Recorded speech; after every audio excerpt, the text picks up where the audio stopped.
Another text question says, if all religions claim to be truth, then how can Christianity make that claim and think that it is correct?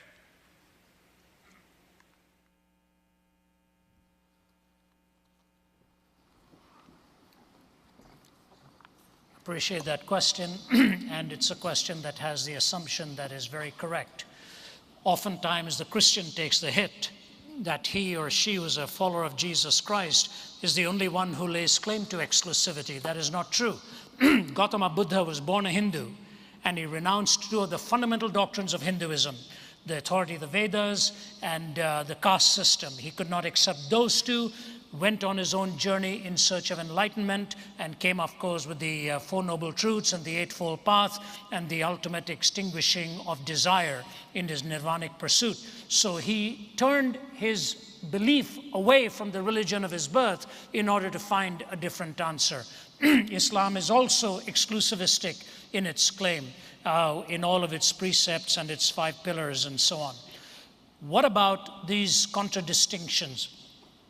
The first thing we need to know is there are distinctions, there are fundamental differences. At best, there are superficial similarities.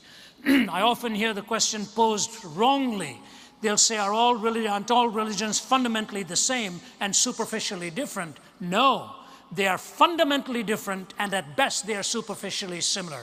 What are the fundamental claims, for example? In Buddhism, the goal is to extinguish hunger, extinguish desire. I remember talking to the first woman monk who was from Thailand to be ordained into the Buddhist priesthood.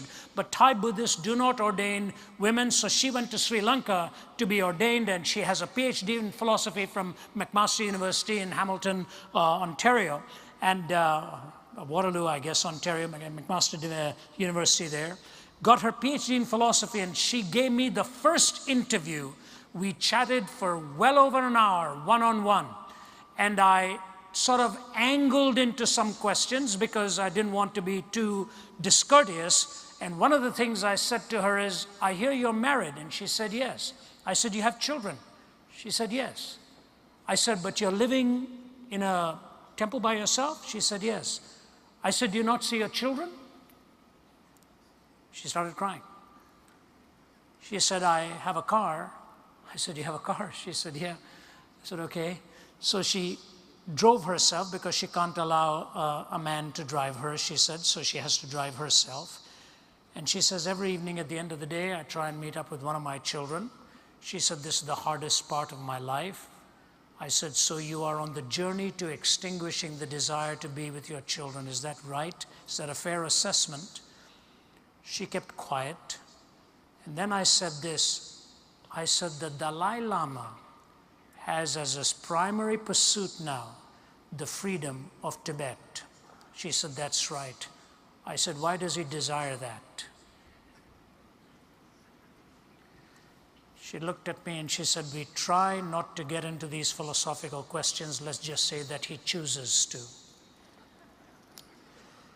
You take a look at other world religions and see where these 4 questions are dealt with: origin, meaning, morality, and destiny. These 4 questions have to be answered in 2 ways. Follow me, please. Every particular answer has to correspond to truth, either through empirical form of measurement or through the logical reasoning process. And when those 4 answers are put together, they must cohere and not be incoherent. So the 2 tests, correspondence and coherence, I guarantee you only in the Judeo-Christian worldview will you find these 4 questions answered with corresponding truthfulness and with the coherence of a worldview. Let me take just one example, and I don't say this to slight, but this is a fact and we have to deal with it. I've been invited in many, many Islamic countries, and I have open forums there, and going to go to one of the toughest Islamic countries within the next few weeks. They've hosted me in many parts there, and we've had dialogues. I want to give to you 2 things. In the Quran, it is the only historically claimed document that denies that Jesus Christ was actually crucified or died on the cross. Denies that. The Greek historians say he died on the cross. Roman historians say that. Pagan historians say that. Jewish historians say that. And Christian historians say that. The the Quran is the only one that says it appeared to him that he died, but he didn't actually die on the cross. So historically, it is making an affirmation that is really historically untrue. I got into a discussion with Sheikh Hussein of the leading Shiite cleric in Damascus, Syria, a real gentleman. For over 3 hours, we talked with an interpreter between us and an audience listening in. I was allowed to ask him one question about his faith, and he was allowed to ask me one question about mine. There was nothing, no rancor, no adversarial stance, just a perspective and counter-perspective and back and forth. It's the best way to do it, really. At the end of it, Sheikh Hussein looked at me. He was very respectful through the whole time, always referred to me as Professor Zacharias, Professor Zacharias.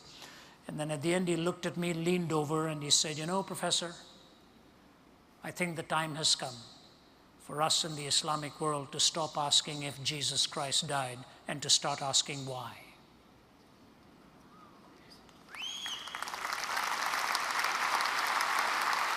I said to him, "May I quote you on that, sir?" He said, "Yes, you may. I'm hopefully going to go there before long, and I hope we can meet up again." Origin, meaning, morality, and destiny. The Judeo-Christian worldview is not the only one that claims exclusivity, but it's the only one that takes those 4 questions with corresponding answers that are truthful and coherent answers that stand the test of time. And the ultimate answer of the resurrection from the dead that gives you hope and meaning. I see we have one more question left, and that's the sign here. I'll be happy to take that. I just want to add something to that very, very quickly, because the question comes also in this function. Have you studied all the religions in the world in order for you to know that your religion is right? Could it not be possible that you have missed something? Now, that sounds like a very daunting question, but it's really not that difficult to deal with, because all the worldviews in existence, all the worldviews that exist can actually be grouped at the very basic level.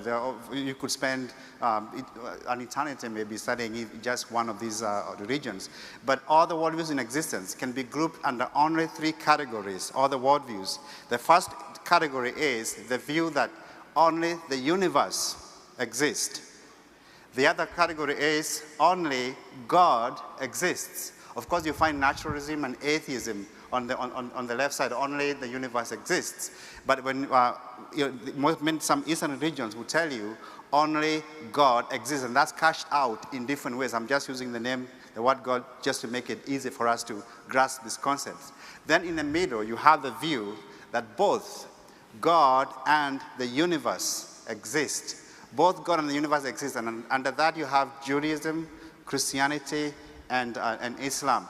So it's not difficult to apply the test that Ravi was talking about to these systems as a whole without having to study each particular one. You just need to know what the basic ideas, what the basic thoughts are for these views. Then you can critique all of them without having to be an expert in every worldview that's out there. So it's important for us to know that this is not so difficult to do. We are not making it up in trying to come up with an answer to this kind of a question. This gentleman, very humble guy, and we didn't want to give another university too much of advertising here lest we be thrown out, but he is just finishing up his PhD work at the University of Georgia, and I'm going to carry the work out there.